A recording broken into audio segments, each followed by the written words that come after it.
This video is about rave. Some newspapers have called acid house music a sinister and evil cult which lures young people into drug taking.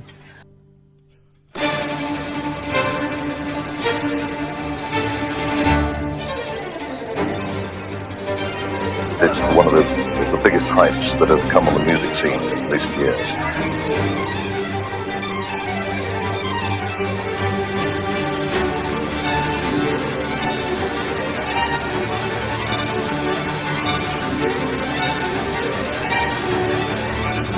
I feel like most of us know what it is, at least loosely. Google defines it as a dance party at a warehouse, public or private property, typically featuring performances by DJs playing electronic dance music. And yeah, that's true, but that's not exactly what I'd call it. Because that makes it sound chill, and boy, let me tell you, if you don't already know, rave is the opposite of chill. In this video, I'll dive into the long-lost history of this thing we call a rave, its origins, its rise, its fall, its transformation, and how it completely changed the landscape of popular culture. The only place we can properly begin is at the beginning. So let's begin. Time for Trumpton.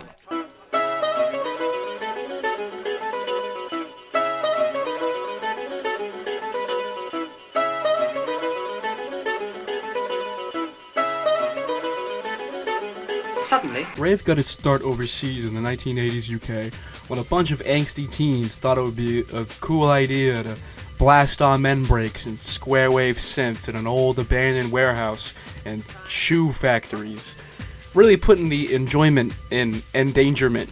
But anyway, I'm sure at the beginning it was pretty awkward and uncomfortable. So that's when someone spiked the already unsafe punch with several different kinds of drugs.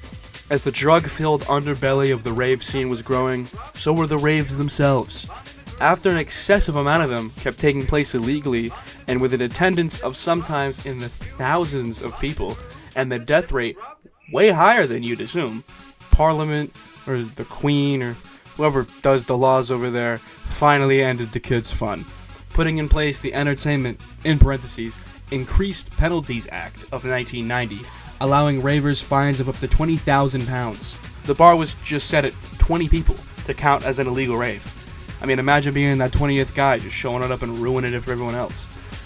I mean, that was about it for a while, as far as the UK goes. But if we backtrack about 4 years, we can see the start of the great American rave infection. Through genres of music like acid house, which was the predominant genre in the UK, scaring parents out of their minds, or the new kid on the block, jungle and breakbeat hardcore, America got their greedy little mitts on rave and blew it way out of proportion.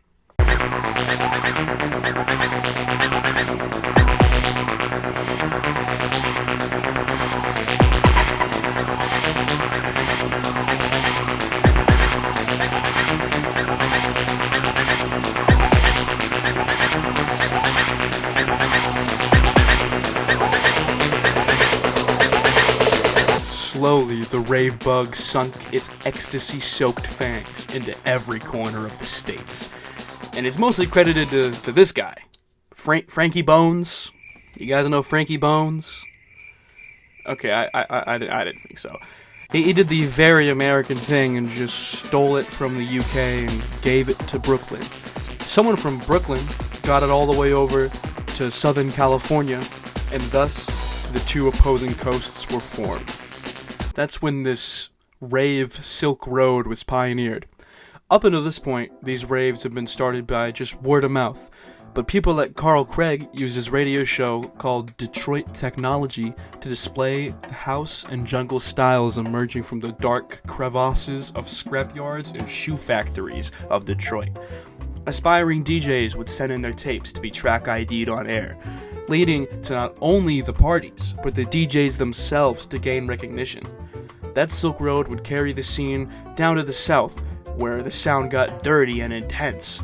But it also happened in Nick, Chicago on the way down, where Like a Religion, it would be worshipped and changed, integrated into all styles of music. Now, you may be thinking to yourself, when you say Silk Road, do you literally mean a shaman, thousands of years old and in a black coat, walking around a city and city playing Derek Carter mixtapes? I mean, although that would be really sick, it's not exactly what happened. I mean, in a way, yes, there was a shaman that brought Derek Carter mixtapes across the country, and that single guy was people. At this point, music was still a very analog thing. When you wanted to sample something, prepare to spend 3 hours of your day waiting for a tape to unwind. You wanted to play your favorite club banger? I mean, you better have a CD and a player on hand, because that's the only way that's happening. The scene started growing through the late 80s, but then when the 90s rolled around is where the real problems started. You know, it's so funny. I've tried to do DMT twice, and I haven't actually broken through. It's hard. It's really hard. Because I think I've already broken through.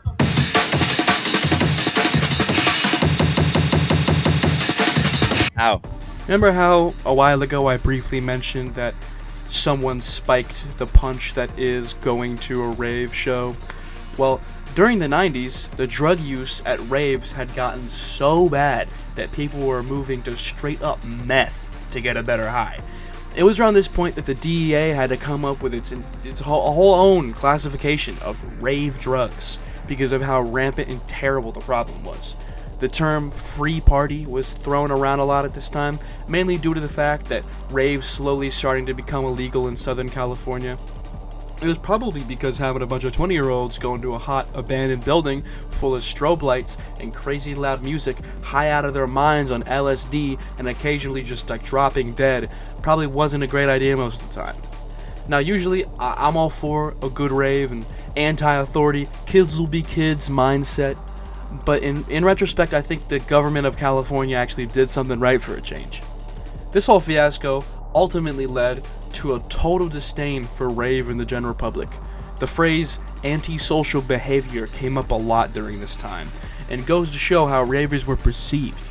This brings us to around 1995, when the entire landscape would undergo its most rampant and devastating change. And when I say devastating, I mean in a good way. And it's also where the world would follow. Alright, just to get this out of the way before I get this section started, I'm assuming we all know what the internet is. Everyone here got that? Okay, good. Because our story takes us there, and how it was used to completely change the world.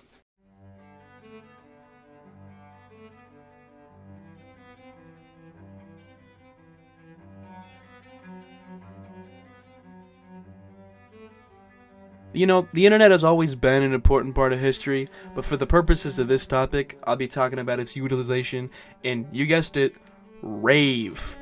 The introduction to chat rooms and forums brought an entirely new wave of people to the idea of a rave. Never before had people gotten the chance to see it in such full view.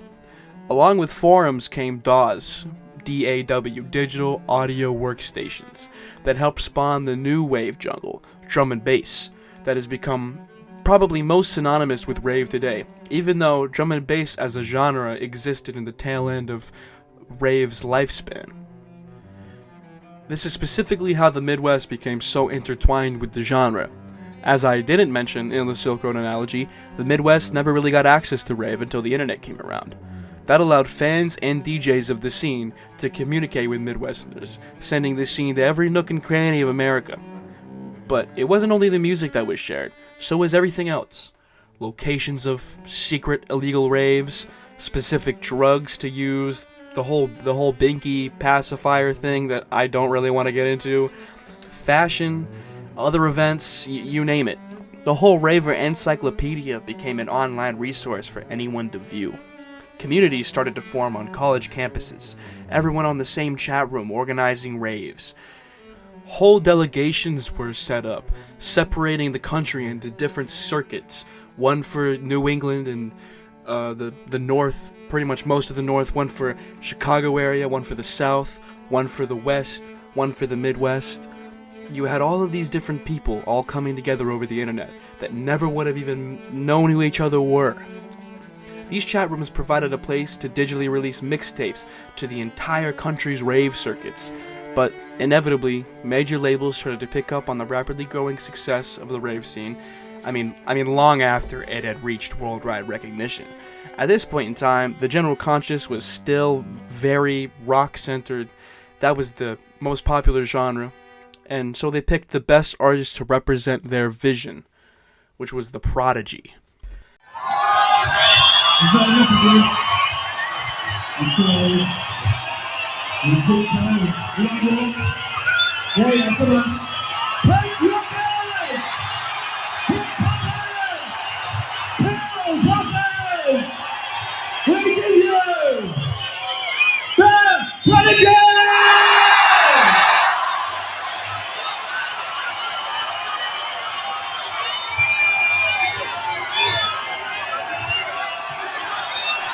A little time bump forward in time to 1997, when the Chemical Brothers were popular and people actually liked them. And that's when the Prodigy was picked out of a group of thousands and thousands of DJs to represent rave on a national scale. Now, I'm not going to say the Prodigy wasn't already worldwide famous. They were already very popular, having been in the underground rave scene for years and years.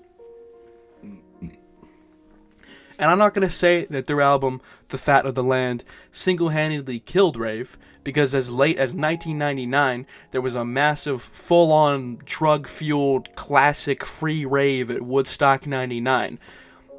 But the album itself, I mean, it's a classic. They were underground gods of their time, but I definitely think it had a hand in its demise. The album got so popular, in fact, that the Prodigy were playing sold-out shows of 200,000 people. It got an unprecedented number of sales, 10 million as of 2019. It skyrocketed them to the peak of rave and the top of the charts. I mean, it literally charted at number 1 and major success. Well, then why did most of you who are listening to this right now not even know who the Prodigy were? I mean, I bet you didn't even know it was a band, and they have 5 members. I mean, I didn't. When I say the death of rave, I don't mean the death of the genre as far as 1997. I mean the death of the mindset. I mean, sure, if you ask your average EDM concert goer to go into a dark, hot, crowded room, do a bunch of ecstasy, and then grind your teeth to a flat slate, I mean, most of them probably would say that sucks. But the idea of a counterculture movement completely losing steam purely based off the fact that everyone all of a sudden liked it, it almost makes me sad.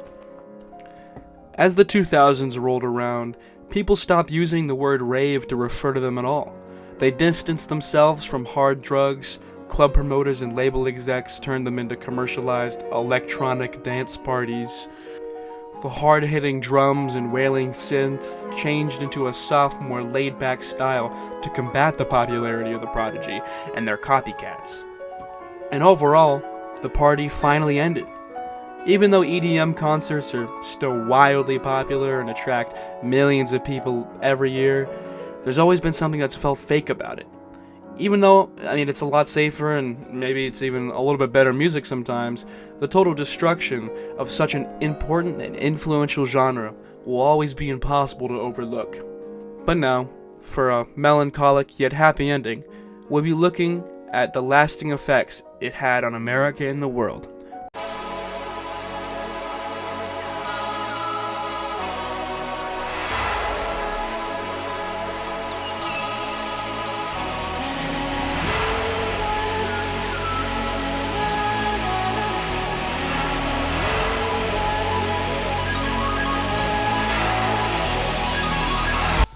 So first up, we have the fashion.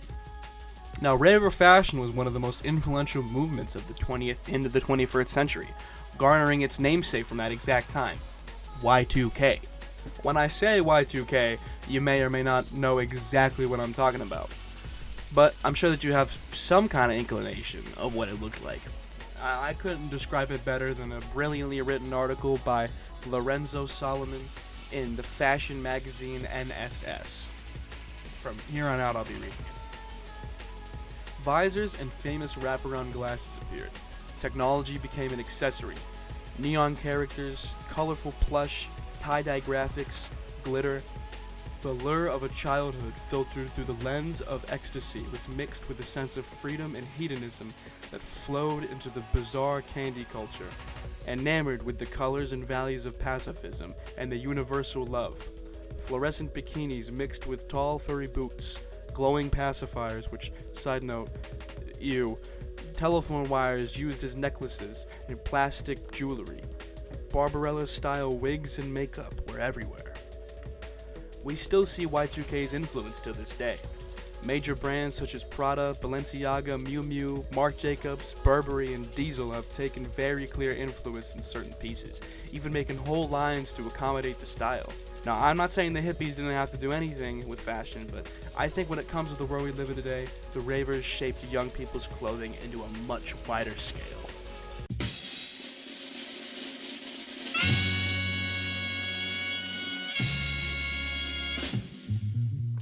Next up, we're going to be talking about one of the most important parts of, going to a rave, the music. Now, jungle and breakbeat are undeniably two of the most important genres of all time. And I know at first glance you may say to yourself, well, this guy's crazy, I don't even know what those are. And yeah, fair, I mean, they quickly fell out of style, but not before changing, molded by the digital age into drum and bass and EDM, and probably my favorite offset of rave, drum and bass. To talk about drum and bass, we need a brief history of the amen break. I mean, basically, it sounds like this.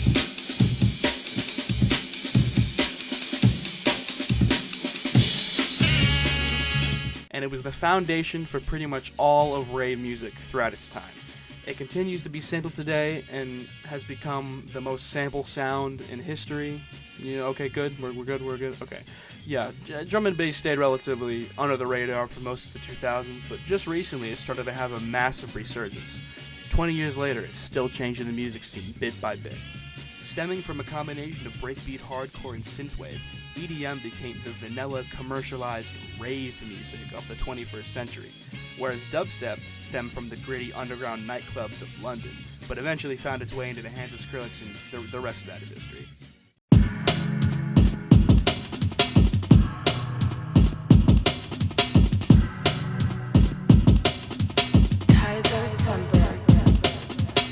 Now, as we come to a close, it's important that we bring up rave's effect on culture as a whole.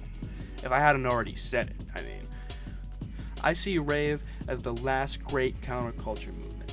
I mean, until the next one rolls around in a few years, but I can't think of a time in the last 20 years where that many young people revolted against society to go dance in the dark, do a bunch of drugs, dress really cool. It's a testament to how history repeats itself. The kids will always reject authority, the society is always going to reject the kids. Someone makes it mainstream, then the culture integrates into regular society. Rave sacrificed itself to become hundreds of different things, mostly taking the hardcore drug culture down with it. After abandoning warehouses, raves stopped popping up, letting the dilapidated venues get torn down, leaving nothing but faint memories of the nightlife, and turned into funded events with major label artists. The LSD, ecstasy, Molly, and sometimes meth mostly died with it, which, yeah, that's a good thing because people were still dying like every week at those things. But if you had any disdain for rave as a mindset today, you can rest a little easier knowing that now that kind of party is rare. I'd say in the end, without raves, the world, but specifically America, would be a completely different place. I think without that Frankie Bones guy, we'd all be a little bit more boring. And with that, I'm gonna go listen to some jazz. I cannot do this anymore.